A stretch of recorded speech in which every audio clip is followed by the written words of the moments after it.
नमस्कार विद्यार्थियों, कैसे हैं आप। मैं समझता हूं कि यूट्यूब लेक्चर की जो सीरीज चल रही है उसको आप ठीक से समझ पा रहे हैं। हमने पिछले दिनों चैप्टर चालू किया था मौलिक अधिकार, फंडामेंटल राइट्स।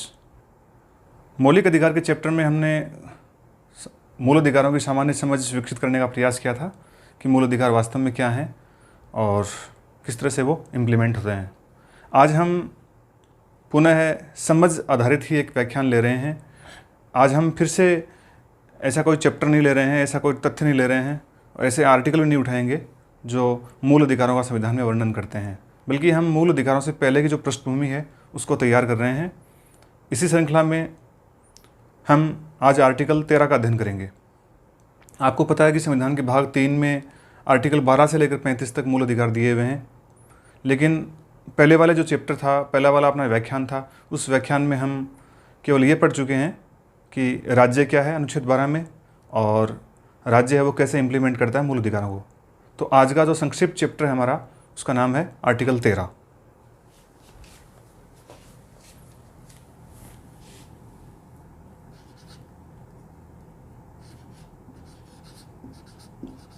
अनुच्छेद 13। अनुच्छेद 13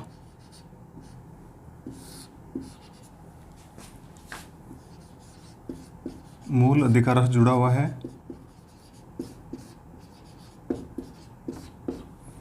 आर्टिकल 13, देखिए सबसे पहले आपको ये समझना चाहिए कि आज के इस पूरे लेक्चर में हम केवल और केवल आर्टिकल 13 की बात करेंगे। तो आर्टिकल 13 है, कैसे वो मूल अधिकारों को समझने में इतना महत्वपूर्ण हमारे लिए है, यही इस आर्टिकल में हम आज समझने का प्रयास करेंगे। इस आर्टिकल की भाषा को समझने का प्रयास करेंगे, इसमें जो संशोधन हुए हैं उनको समझने का प्रयास करेंगे। तो अनुच्छेद 13, मैं समझता हूँ कि अनुच्छेद 13 को समझे बिना मूल अधिकारों का पूरा चैप्टर है या पूरी जो कहानी है उसको समझना बड़ा मुश्किल होगा आपके लिए। तो मैं उम्मीद करता हूँ कि पूरी एकाग्रता के साथ आप बैठे हैं और ज़रूर इसके साथ साथ कॉपी पेन भी आपके पास होगा ताकि आप नोट्स भी इसके तैयार करते जाएँ। तो अनुच्छेद 13 की मैं बात करूँगा। अनुच्छेद 12 में हम ये पढ़ चुके हैं कि राज्य की परिभाषा क्या है। मैं आपको पहले वाले व्याख्यान में बता चुका हूँ कि राज्य की जो परिभाषा है वो अनुच्छेद 12 में जो दी गई है वो केवल और केवल इस भाग 3 के लिए लागू होती है। संपूर्ण संविधान में राज्य की जो परिभाषा दे रखी है वो अलग है। भाग 3 में, संविधान के भाग 3 में जो राज्य की परिभाषा है वो केवल भाग 3 के लिए है। तो मैं आपको पुनः थोड़ा सा स्मृत करवा दूँ। हम 12 में ये पढ़ चुके हैं राज्य की परिभाषा, यानी जिस राज्य के विरुद्ध हमें अधिकार मिले हुए हैं वो राज्य क्या है, ये हम अनुच्छेद 12 में पढ़ चुके हैं। और मैं आपको पुनः स्मरण करवा दूं, अनुच्छेद 12 में राज्य की जो परिभाषा हमने पढ़ी है, संविधान प्रदत्त जो परिभाषा है वो है संघ की सरकार, संघ की व्यवस्थापिका, राज्यों की सरकारें, राज्यों की व्यवस्थापिकाएं, स्थानीय प्राधिकारी और नंबर 4 पे अन्य प्राधिकारी। कुल मिलाकर हमने ये पढ़ा था राज्य की परिभाषा में कि राज्य वो है जो सरकार से वित्तीय सहायता प्राप्त करता है या सरकार के कानूनों के नियंत्रण में कार्य करता है। ऐसी कोई भी एजेंसी, ऐसा कोई भी संगठन, ऐसी कोई भी सोसाइटी, कोई भी एनजीओ जो राज्य के कानून के नियंत्रण में है और राज्य से सहायता प्राप्त करता है वो राज्य की परिभाषा के दायरे में है, ये हमें समझना है। तो अनुच्छेद 12 में राज्य की परिभाषा हम पढ़ चुके हैं। अब हम बात करेंगे आज अनुच्छेद 13 की। तो देखो अनुच्छेद 13 में क्या दे रखा है। सबसे पहले तो अनुच्छेद 13 जो संविधान में वर्णित है उसका जो शीर्षक है वो क्या है।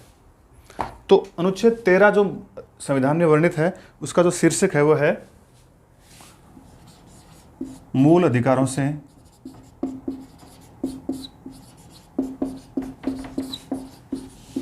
असंगत विधियां।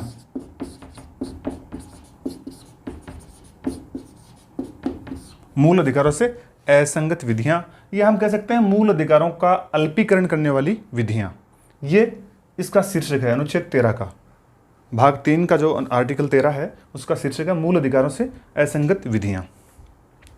मूलतः जब संविधान लागू हुआ था तो इस आर्टिकल में केवल 3 क्लोज थे, केवल 3 इसके उपभाग थे। पहला भाग था 13(1). इस आर्टिकल का जो पहला भाग था 13(1), वो था, उसकी जो भाषा थी, उसका जो भाव था वो ये था, संविधान लागू होने से पूर्व की विधियां, संविधान लागू होने से पूर्व की विधियां शून्य होंगी यदि वो इस भाग में दिए गए मूल अधिकारों को अतिक्रमित करती हैं। ये इसकी सरल सी भाषा है जो हमें याद रखनी है।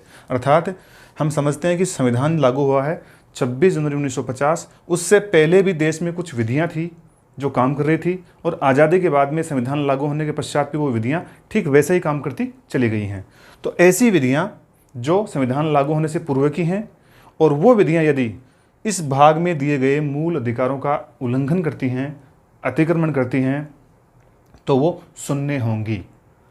तो एक, अगर आप आगे बढ़ेंगे जब पॉलिटिकल साइंस में, तो एक मूल अधिकारों के बारे में एक सिद्धांत पढ़ते हैं आप, आच्छादन का सिद्धांत।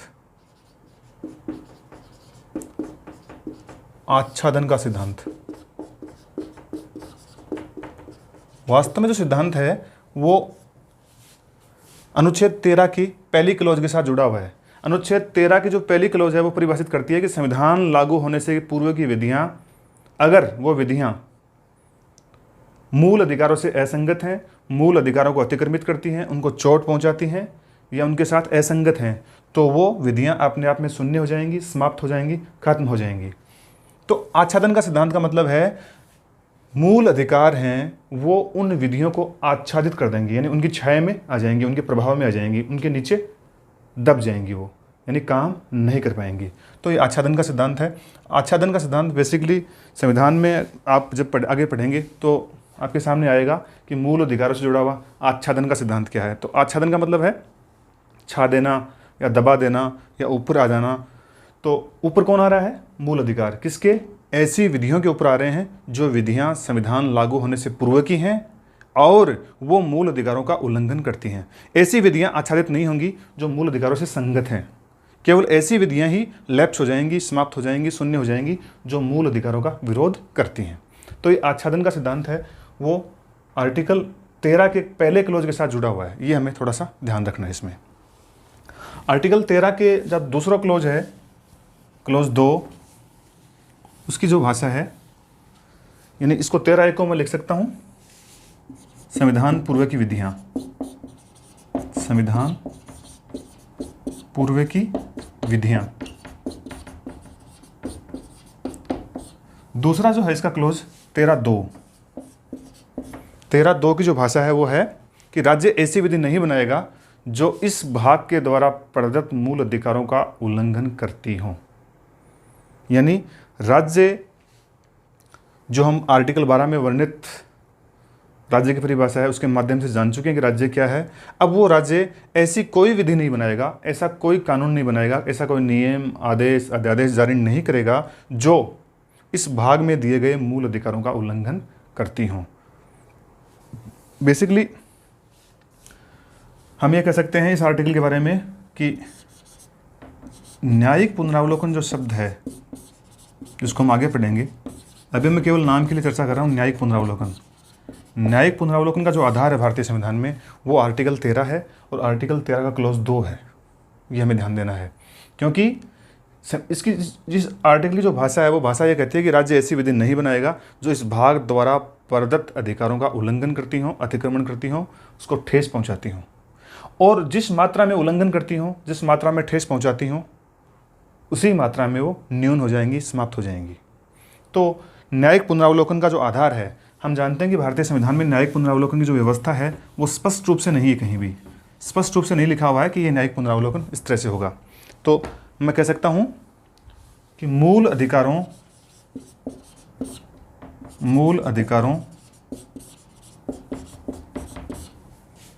को अतिक्रमित करने वाली विधियां, अतिक्रमित करने वाली विधियां शून्य होंगी। ये इसकी मूल भावना है, वाली विधियों की शून्यता। अब इसमें एक और इम्पोर्टेंट बात है, वो हमें ये समझनी है कि मूल अधिकारों को अतिक्रमित करने वाली जो विधियां हैं, वो विधि संपूर्ण विधि है, वो समाप्त नहीं होगी, वो शून्य नहीं होगी, बल्कि उस विधि का वो भाग जो मूल अधिकारों का अतिक्रमण करता है। हम मान सकते हैं कि मान लीजिए संसद ने या राज्य विधानसभा ने एक्ट पारित किया है, कोई एक अधिनियम पारित किया है। उस अधिनियम में मान लीजिए 10 भाग थे उस अधिनियम के, और ये 15 भाग थे। तो 15 भागों में हो सकता है कि 2 भाग ऐसे हों जो मूल अधिकारों के साथ असंगत हों, उनके साथ सुसंगत नहीं हों, या मूल अधिकारों को ठेस पहुंचाने वाले, कम करने वाले, न्यून करने वाले हों, तो वो केवल 2 भाग जो ठेस पहुंचा रहे हैं वो ही क्या होंगे, शून्य होंगे, समाप्त होंगे। पूरा का पूरा एक्ट है वो नहीं होगा। तो हम ये कह सकते हैं कि मूल अधिकारों का एक दूसरा सिद्धांत है, उसका नाम है पृथक्करणीयता का सिद्धांत। पृथक्करणीयता का सिद्धांत ये इस अनुच्छेद के साथ जुड़ा हुआ है, यानी अनुच्छेद 13 के क्लोज 2 के साथ जुड़ा हुआ है। तो पृथक्करणीयता का सिद्धांत क्या है, यानी अनुच्छेद 13(2) में जो विधि राज्य के द्वारा बनाई गई है उस विधि में से उस विधि को पृथक कर दिया जाएगा, अलग कर दिया जाएगा, जो मूल अधिकारों के साथ असंगत है या न्यून है।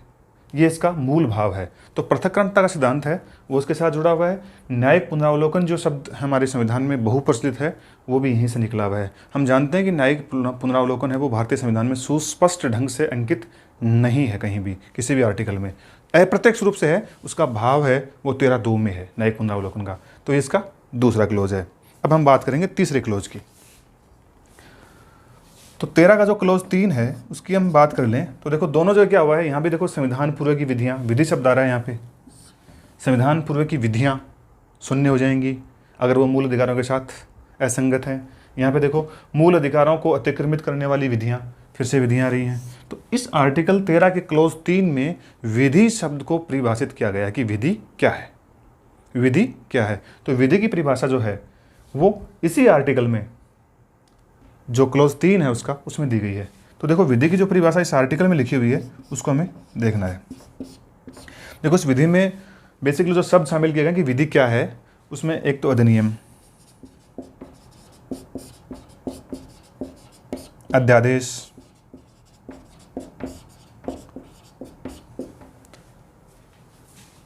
आदेश, नियम, विनियम, यानी अधिनियम, आदेश, अधिनियम, अध्यादेश, आदेश, नियम, विनियम। इसके अलावा अधिसूचना, उपनियम और ऐसी कोई प्रथा या ऐसी कोई परंपरा या ऐसी कोई रूढ़ि जो कानून का प्रभाव रखती हो, जो विधि जैसा महत्व रखती हो या विधि की तरह प्रयोग में लाई जा रही हो। तो मैं कह सकता हूं प्रथा या परंपरा।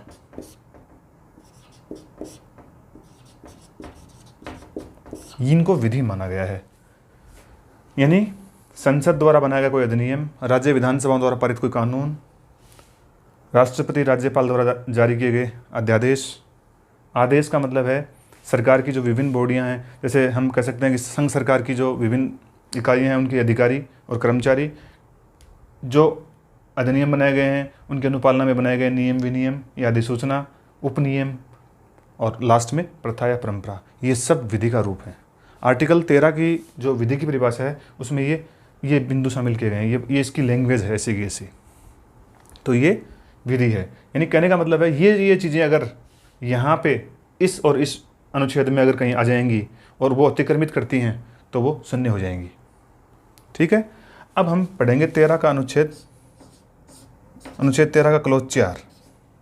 तो अनुच्छेद 13 का क्लोज 4 पढ़ेंगे हम। उससे पहले अनुच्छेद 13 का जो क्लोज 4 है मूल संविधान में शामिल नहीं था, ये आपको ठीक से जान लेना है। मूल संविधान 1950 में जो लागू हुआ था उसमें केवल क्लोज 1, 2 और 3 ही शामिल थे। चौथा क्लोज है वो संविधान संशोधन के द्वारा संविधान में जोड़ा गया है।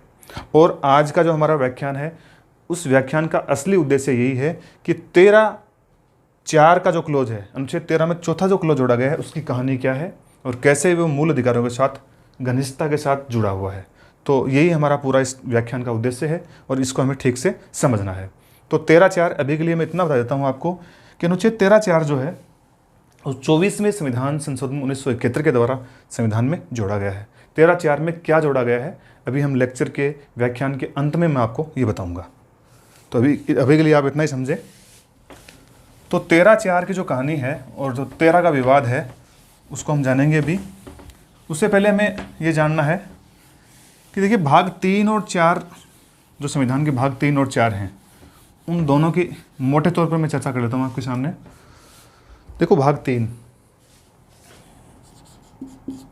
भाग 3 मूल अधिकार, भाग 4 नीति निर्देशक तत्व है। इसको शॉर्ट में इंग्लिश में बोलते हैं डीपीएसपी। डीपीएसपी का मतलब है directive principle of state policy, राज्य की नीति के निर्देशक तत्व या सिद्धांत। तो देखो हमें देखना है, ये लगातार है संविधान में, ये भाग 3 में है, ये 4 में है, ये 12 से 35 तक, और हम ये पढ़ते हैं कि ये 36 से 51 तक। देखो दोनों का मूलभूत अंतर क्या है। संविधान की प्रस्तावना हमने एक लेक्चर लिया था पहले, उस लेक्चर में हमने देखो कुछ अधिकार दिए थे प्रस्तावना में, समता, स्वतंत्रता, ये अधिकारों की हम बात कर रहे थे। ये सारे के सारे जो प्रस्तावना में जो अधिकार दिए गए थे, ये इस भाग से हमें मिलेंगे, भाग 3 से, मूल अधिकार वाले पोर्शन से। फिर देखो हमने एक प्रस्तावना में आगे चलकर सामाजिक, आर्थिक और राजनीतिक न्याय की बात करी थी। तो सामाजिक, आर्थिक और राजनीतिक न्याय हो देश की जनता के साथ, उसके लिए भाग 4 बनाया गया था। यानी राज्य की नीति के निर्देशक सिद्धांत का मतलब है कि राज्य लोक कल्याण के लिए, जनता के कल्याण के लिए, अपने नागरिकों की भलाई के लिए कौन से कार्य करेगा।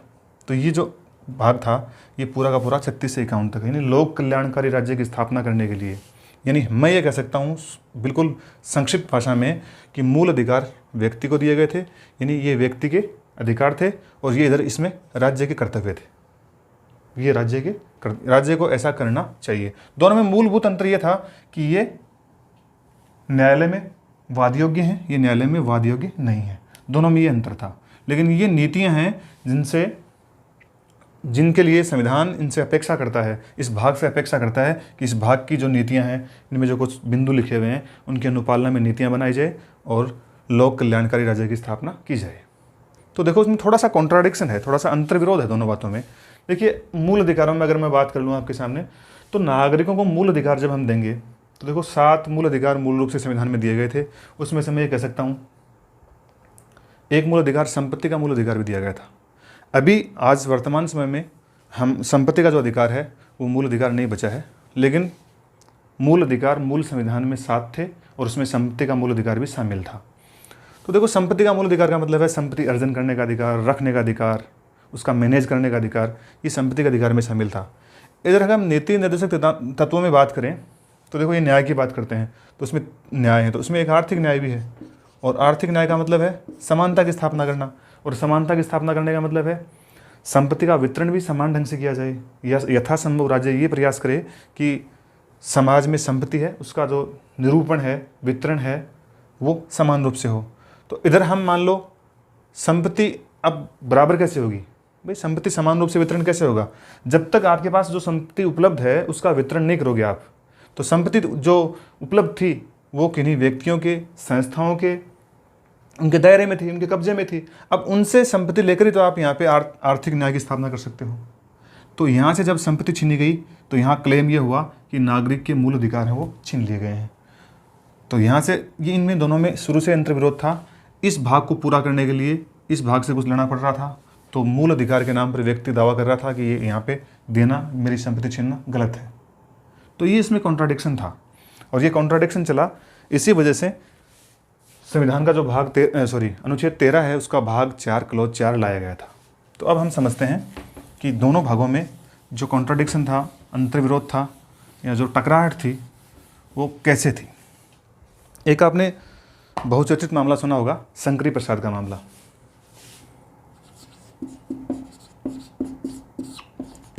शंकरी प्रसाद का मामला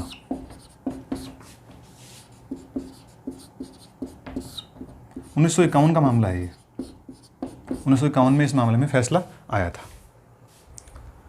लेकिन शंकरी प्रसाद मामले को हम देखें, शंकरी प्रसाद के मामले में सुप्रीम कोर्ट ने कौन सा फैसला सुनाया था, उससे पहले हम ये जानेंगे कि शंकरी प्रसाद का जो मामला था वो आया क्यों था। शंकरी प्रसाद का मामला था वो क्यों आया था, शंकरी प्रसाद को न्यायालय की शरण क्यों लेनी पड़ी, उन्हें न्यायालय क्यों जाना पड़ा, ये हम पहले समझते हैं। तो पहले हम एक संशोधन को समझते हैं। संविधान का पहला संशोधन जो हुआ था, पहला संशोधन वो 1951 में हुआ था। 1951 में जो संविधान में पहला संशोधन हुआ था उसमें क्या सम्मानित किया गया था, पहले संशोधन के द्वारा क्या बदला गया था या क्या शामिल किया गया था, ये हम जान जाएंगे तो फिर शंकरी प्रसाद मामले को आसानी से हम समझ सकते हैं। तो देखो क्या हुआ था, पहले संशोधन में 2 अनुच्छेद जोड़े गए थे संविधान में। एक तो देखो 31, आप जानते हैं कि 31 जो अनुच्छेद था अब वो भारतीय संविधान से मूल अधिकारों से हट गया है, लेकिन अनुच्छेद 31 में मूल रूप से, मैं इस समय की बात कर रहा हूँ, मूल रूप से इसमें संपत्ति का अधिकार था। तो पहले संविधान संशोधन के माध्यम से हुआ क्या कि संविधान के अनुच्छेद 31 में 2 क्लॉज और जोड़े गए। एक जोड़ा गया 31 क, एक जोड़ा गया 31 ख, 31 क और 31 ख। वास्तव में जो 31 क और 31 ख जोड़ने का जो पूरा जो प्रक्रम था, उसका उद्देश्य था आर्थिक न्याय की स्थापना करना, यानी भाग 4 के directive principle of the state थे, स्टेट पॉलिसी के, उनको इम्प्लीमेंट करना था। लेकिन हुआ क्या, 31 क के देखो, मैं पहले आपको लैंग्वेज बताऊँ। 31 क में क्या लिखा हुआ था, 31 क में लिखा हुआ था कि जमींदारी उन्मूलन हेतु या भूमि के समान वितरण हेतु यदि कोई कानून बनाई जाएंगी, कोई विधियां बनाई जाएंगी, और वो विधियां यानी जमींदारी उन्मूलन के लिए, यानी मैं शॉर्ट भाषा में बोल सकता हूं कि आर्थिक न्याय की स्थापना करने के लिए, यदि आर्थिक न्याय की स्थापना करने के लिए कुछ विधियां बनाई जाती हैं और वो विधियां 14, 19 और 31 का अतिक्रमण भी कर दें। 14 का मतलब है मूल अधिकार, 19 का मतलब है मूल अधिकार, 31 का मतलब है मूल अधिकार। यानी 14 में क्या है, समानता का अधिकार, विधि के समक्ष समानता। तो ये अपवाद डाले गए थे कि भाई अगर हम विधियों को या आर्थिक जो संपत्ति है उसको हम बांटेंगे तो उनको बांटने में यदि संविधान के कुछ मूल अधिकारों का उल्लंघन हो रहा हो, यथा 14 का, 19 का और 31 का 3 मूल अधिकारों को परिभाषित किया था, अगर इनका उल्लंघन हो भी रहा हो तो भी ये विधियां शून्य नहीं होंगी। न्यायालय न्यायिक पुनरावलोकन के माध्यम से ये कहकर कि साहब ये संविधान के मूल अधिकारों का अतिक्रमण करती हैं, इनको शून्य घोषित नहीं कर सकता, न्यायिक पुनरावलोकन के दायरे में नहीं ला सकता। ये इसका भाव था। तो देखो 14 में समानता का अधिकार, 19 में संपत्ति का अधिकार था, जो स्वतंत्रताएं मिली हुई थी 7 हमको, उसमें से एक स्वतंत्रता संपत्ति संबंधी थी, 31 खुद संपत्ति का अधिकार था। तो इनका अतिक्रमण कर लेगा तो भी क्या होगा, वो शून्य नहीं होगा। इस बात की गारंटी दी गई थी 31 क, यानी पहला अनुच्छेद ये जोड़ा गया, इसमें 31 ख जोड़ा गया। फिर देखो 31 ख में ये लिखा हुआ कि 9वीं जो अनुसूची संविधान में जोड़ी गई है, 9वीं अनुसूची, मूल संविधान में आपको ध्यान होना चाहिए कि केवल 8 अनुसूचियां थी और पहले संविधान संशोधन से 9वीं अनुसूची जोड़ी गई। और 9वीं अनुसूची जोड़ने के पश्चात 31 ख में ये लिखा गया कि 9वीं अनुसूची में डाले गए कानून, 9वीं अनुसूची में अगर संविधान संशोधन करके कुछ कानून डाल दिए गए हैं, कुछ एक्ट डाल दिए गए हैं, तो न्यायालय, सुप्रीम कोर्ट, हाई कोर्ट उन कानूनों की न्यायिक समीक्षा नहीं कर सकते। अर्थात न्यायालय ये नहीं कह सकते कि इसमें जो कानून डाले गए हैं 9वीं अनुसूची में वो कानून मूल अधिकारों से असंगत हैं, इनको हम समाप्त करते हैं, ये नहीं कह सकते। तो 31 ख में 9वीं अनुसूची की वैधता पर न्यायिक पुनरावलोकन नहीं हो, इस बात का प्रावधान था।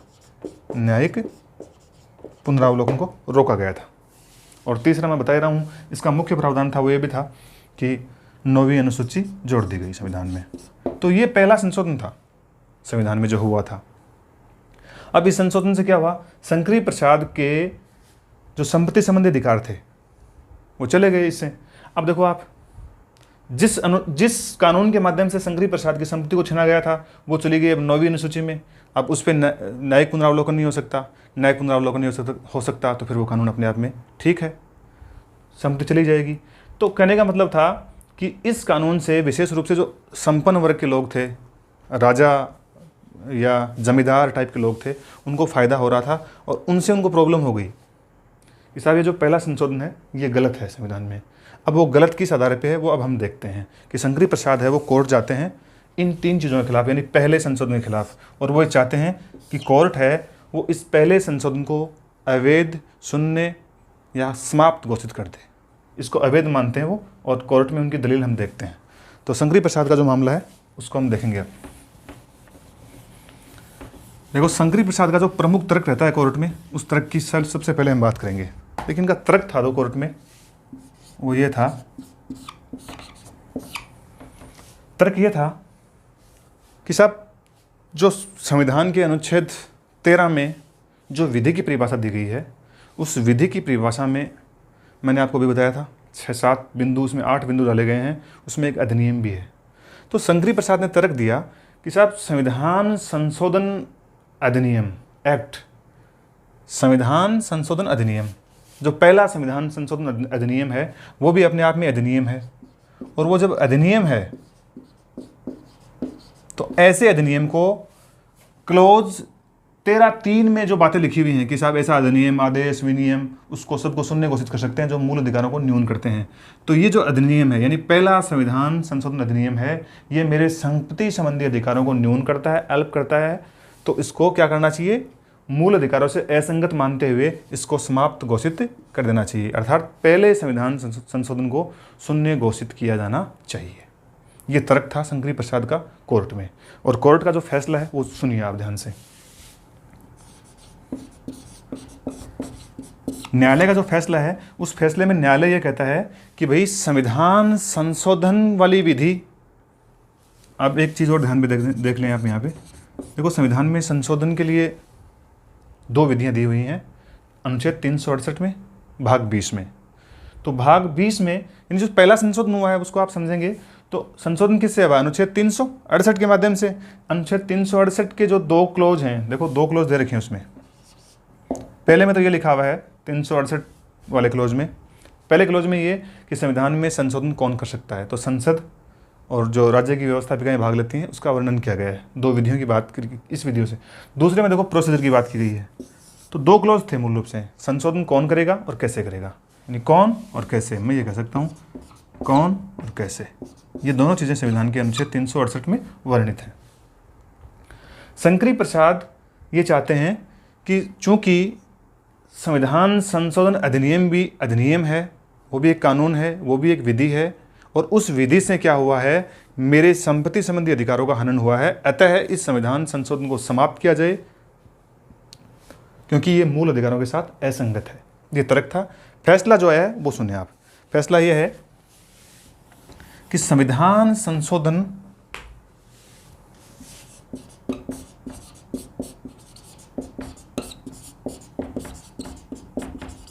विधि नहीं है। ये लाइन हमें याद रखनी है। यानी संविधान संशोधन, यानी पहला अनुच्छेद, पहला जो संशोधन हुआ है उससे 2 अनुच्छेद आए हैं, 31 क, 31 ख, और उसके साथ ही 9वीं अनुसूची आई है, और उसी से प्रॉब्लम हुई है शंकरी प्रसाद को। तो अब फैसला जो आता है वो ये आता है कि संविधान संशोधन है वो विधि नहीं है, बल्कि विधि से अलग है। उसको संविधान संशोधन की प्रक्रिया बोला गया है। यानी जो विधि की परिभाषा 13(3) में दी गई है, उस परिभाषा में संविधान संशोधन नहीं आता है, ये कहा न्यायालय ने। और शंकरी प्रसाद को इस फैसले से कोई रिलीफ नहीं मिला, उनकी संपत्ति चली गई। फिर देखो सज्जन सिंह का एक मामला आता है थोड़े से दिनों बाद में ही। सज्जन सिंह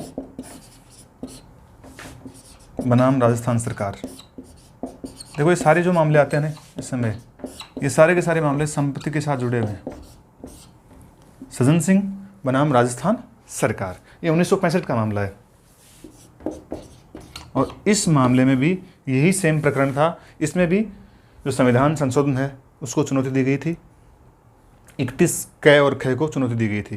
तो इसमें भी न्यायालय का फैसला है वो शंकरी प्रसाद वाला रिपीट होता है, सेम का सेम। और न्यायालय इस बात को मानने से इनकार कर देता है कि संविधान संशोधन के माध्यम से जो संपत्ति के अधिकार छीने गए हैं या कम किए गए हैं वो विधि है। ऐसा मानने से न्यायालय इनकार कर देता है। न्यायालय तर्क देता है कि संविधान संशोधन है वो अलग प्रक्रिया है, वो विधि नहीं है। संविधान संशोधन के माध्यम से मूल अधिकारों को कम किया जा सकता है। सज्जन सिंह के मामले में ये फैसला आ गया था। अब हम तीसरा जो फैसला आया था इसी प्रकरण में उसकी बात करते हैं। वो थोड़ा सा अलग टाइप का फैसला है, और वो फैसला है गोलकनाथ मामला। आपने सुना होगा गोलकनाथ वाद के नाम से। गोलकनाथ वाद 1967। गोलकनाथ वाद, उसको हम बोल सकते हैं गोलकनाथ वाद केरल राज्य। पंजाब राज्य, गोलकनाथ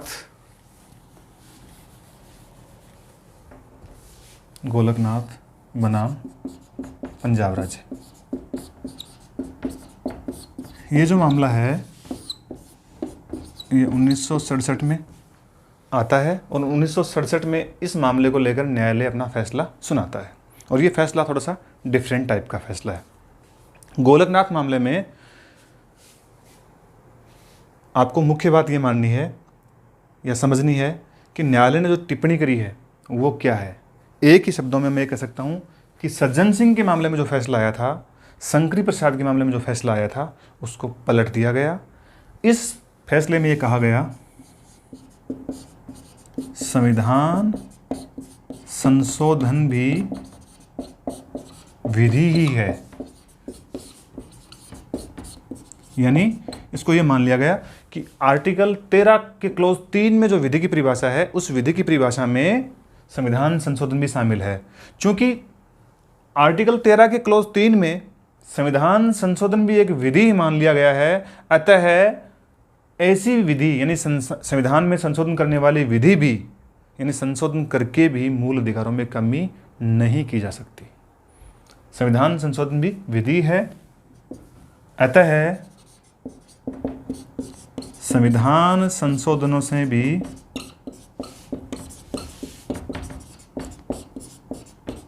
भी मूल अधिकारों का अल्पीकरण नहीं हो सकता, से भी मूल अधिकार न्यून नहीं हो सकते।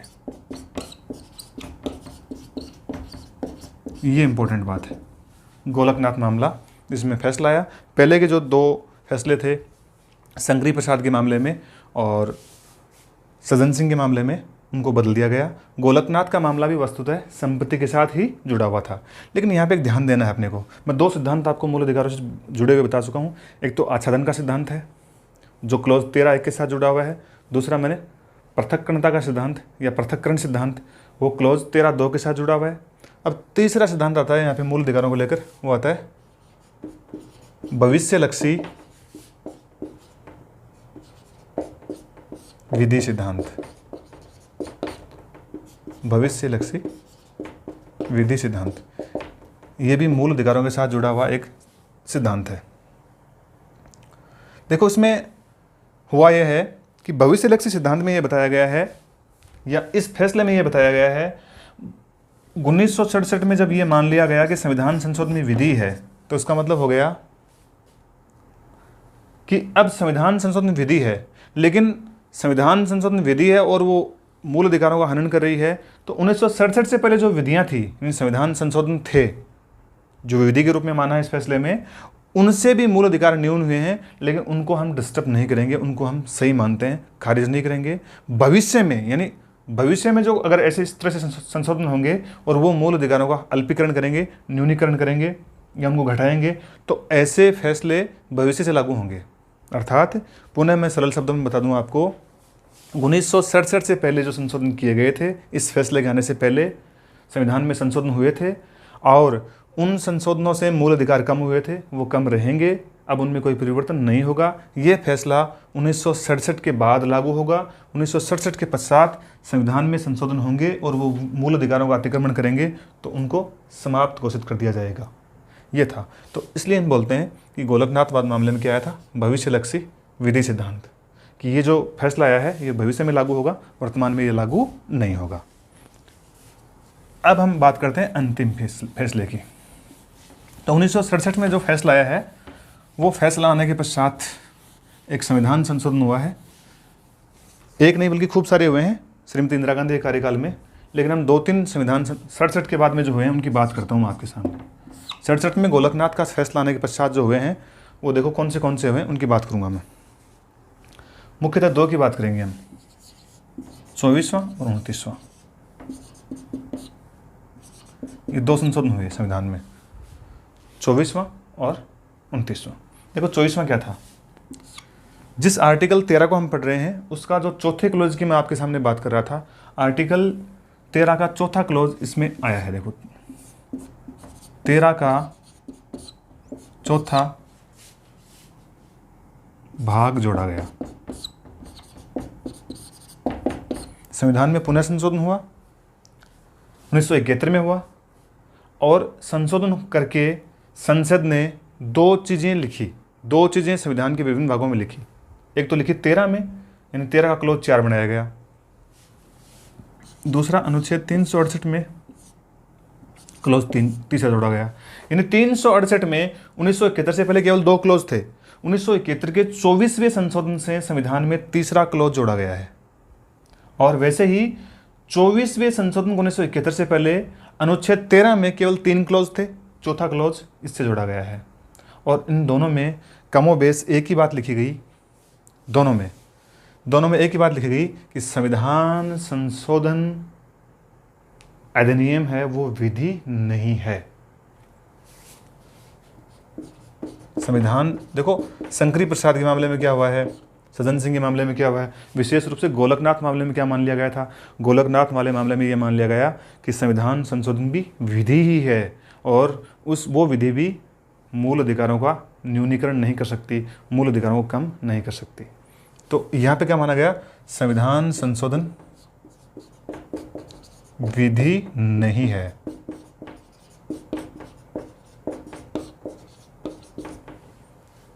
भाग 4 में संविधान संशोधन विधि नहीं है, अर्थात इस अनुच्छेद की कोई बात अनुच्छेद 368 के अंतर्गत किए गए संशोधनों पर लागू नहीं होगी। यानी भाग 4 में लिखा गया कि अनुच्छेद 368 के तहत संविधान में जो संशोधन होते हैं वो इस पर लागू नहीं होंगे। अर्थात ये मान लिया गया कि संविधान संशोधन वो विधि नहीं है। इसका मूल भाव था वो यही था। और अनुच्छेद 368 में भी ये लिखा गया कि अनुच्छेद 368 के तहत जो संशोधन होंगे वो उनका 13 के साथ कोई संबंध, 13 के भाग 4 के साथ कोई संबंध नहीं होगा। अर्थात संसद ने संविधान संशोधन के माध्यम से गोलकनाथवाद मामले में जो फैसला आया था उसको पलटने का प्रयास किया गया। गोलकनाथवाद का मूल भाव था ये था कि संविधान संशोधन में विधि है और उससे भी मूल अधिकार कम नहीं होंगे, लेकिन यहाँ पे ये बताया गया कि संविधान संशोधन है वो मूल अधिकार विधि नहीं है, बल्कि वो डिफरेंट चीज़ें हैं। यानी 13 है और 13 और 368 का कोई संबंध नहीं है। तो ये बताया गया। अब जो फैसला आता है वो आता है गोलकनाथ केशवानंद भारती का, जो ऐतिहासिक फैसला अपने आप में एक दिन पहले वाले ई लेक्चर में भी हम लोगों ने चर्चा की थी केशवानंद भारती केस की। अब जो फैसला आता है वो आता है केशवानंद भारती बनाम केरल राज्य।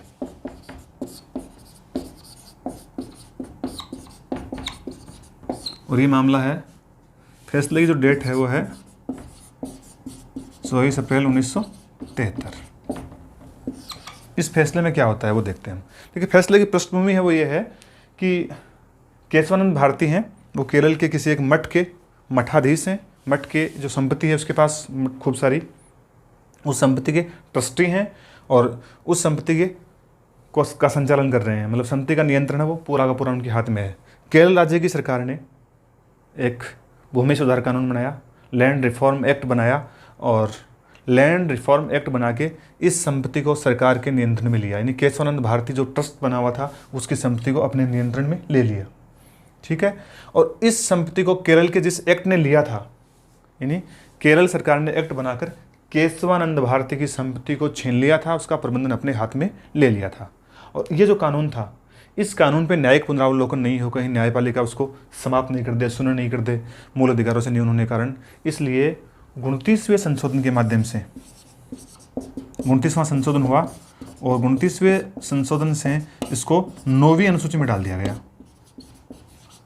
9वीं अनुसूची का मतलब हो गया अब ये कानून अपने आप में जो केरल का कानून था जिससे केशवानंद भारती की संपत्ति छीनी गई थी उसको सुरक्षित कर दिया। अब वो न्यायिक पुनरावलोकन की न्यायालय की सीमा से बाहर हो गया, क्योंकि सरकार ने, केंद्रीय सरकार ने संविधान में संशोधन करके इस कानून को कहाँ पे डाल दिया, 9वीं अनुसूची में। तो बेसिकली केशवानंद भारती हैं वो सुप्रीम कोर्ट पहुँचते हैं और सुप्रीम कोर्ट में जो आर्ग्यूमेंट करते हैं वो उनका जो मुख्य आर्ग्यूमेंट है वो क्या है, देखो मैं बताता हूँ आपको। एक तो मैं बता चुका हूँ आपको 29वां संशोधन हो गया था, एक जो 24वां संशोधन हुआ था वो 71 में हो गया था, और 24वें संशोधन 71 के माध्यम से आपको पता ही है क्या जोड़ा गया था। 24वां संशोधन 1971 में हुआ और अनुच्छेद 13 की चौथी क्लॉज जोड़ी गई थी, जिसमें ये लिखा हुआ था कि इस अनुच्छेद 368 की जो कोई बात है वो 13 पे लागू नहीं होगी। अब हुआ ये कि इन दोनों को चुनौती दी केशवानंद भारती ने, यानी 29वां संशोधन था संविधान का, जिसके तहत केरल के लैंड रिफॉर्म एक्ट को 9 शेड्यूल में डाला गया था, उसको अवैध माना और 24वें संशोधन को अवैध माना। यानी केशवानंद भारती के वकीलों ने यह माना कि दोनों अवैध हैं। इसको खारिज करवाने के लिए वो कोर्ट पहुंचते हैं और कोर्ट का जो फैसला आता है उसको सुने आप। कोर्ट का जो फैसला है वो बिल्कुल मध्यमार्गी है और वो क्या फैसला आता है वो देखें आप। एक तो सबसे बड़ी बेंच बैठी थी इस मामले में, 13 जजों की बेंच बैठी थी केशवानंद भारती मामले में, क्योंकि इसमें गोलकनाथवाद में जो फैसला आया था उसको भी चुनौती दी गई थी। तो 13 जजों की बेंच बैठी थी, तो 13 में देखो 7-6 के बहुमत से फैसला आया था। और 7-6 के बहुमत से जो फैसला आता है वो फैसला क्या था वो आपको मैं बता देता हूँ। सबसे पहली बात देखो इस फैसले की आप, नंबर 1, गोलकनाथ मामले में आए फैसले को पलट दिया गया। मामले में आए फैसले को पलटा, बदला। अब हमें पुनः याद करना पड़ेगा कि गोलकनाथ के मामले में क्या फैसला कोर्ट का आया था। गोलकनाथ के मामले में मुख्य जो फैसला था उसका जो आधार था वो ये था कि संविधान संशोधन भी विधि है और संविधान में संशोधन करके भी मूल अधिकारों को न्यून या कम नहीं किया जा सकता। यानी संसद है वो संविधान में संशोधन करके भी मूल अधिकारों को कम नहीं कर सकती। तो इस फैसले को पलट दिया गया। तो इस फैसले को पलटने का अर्थ यह हो गया कि अब संसद है वो संविधान संशोधन करके मूल अधिकारों को कम कर सकती है। इसको पलटने का मतलब यही हुआ। तो पहला तो क्या हुआ कि गोलकनाथवाद में जो फैसला आया था उसको बदल दिया, बिल्कुल पलट दिया, उसको उल्टा कर दिया बिल्कुल भी। तो अब ये हुआ संविधान में संशोधन करके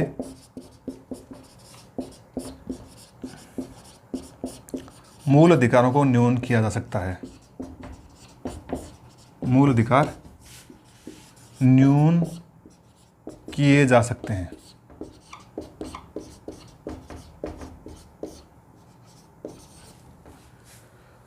न्यून किए जा सकते हैं, यानी संविधान में संशोधन करके मूल अधिकार न्यून किए जा सकते हैं। और कोर्ट ने यहाँ तक भी मान लिया कि न केवल संविधान के किसी भी भाग में संसद संशोधन कर सकती है, अमेंड कर सकती है अनुच्छेद 368 के तहत, यानी यहाँ तक भी कि प्रस्तावना में भी वो संशोधन कर सकती है।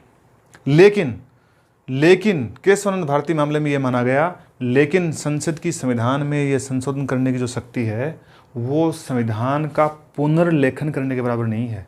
ऐसा नहीं है कि संसद जैसा जी में आए, जैसा मर्जी हो उस ढंग से संविधान में संशोधन कर दे। अर्थात केशवानंद भारती मामले में ये माना गया कि संविधान में संशोधन करके संसद मूल अधिकारों को कम तो कर सकती है, लेकिन इसका मतलब ये भी नहीं है कि वो संसद संविधान का पुनर्लेखन कर दे, उसको दोबारा लिख दे, कुछ भी लिख दे। अर्थात मूल ढांचा,